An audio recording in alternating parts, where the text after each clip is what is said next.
বৃষ্টির কোনো থামাথামি নেই পাকুটিয়া বাজারে নাগপুর টাঙ্গাইলে। এখন একটি এসবিলিং বাস আসতেছে, দেখতে পাচ্ছেন এসবিলিঙ্গি বাস আর একটা প্রাইভেট গাড়ি আসতেছে অনেক সুন্দরভাবে। একটা আসতেছে পশ্চিম পাশ থেকে, একটা আসছে হলো উত্তর পাশ থেকে।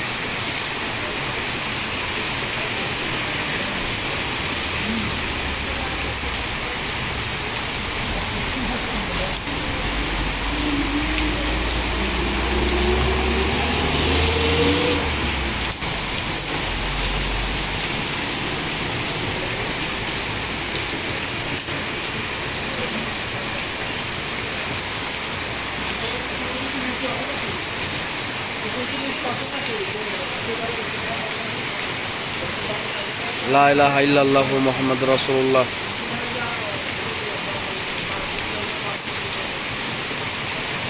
পাকুটিয়া বাজার নাগপুর টাঙ্গাইলে প্রচুর বৃষ্টি হতে দেখতে পাচ্ছেন, বলার কোনো কিছু নেই। এখন প্রচুর পরিমাণ বৃষ্টি হইতেছে।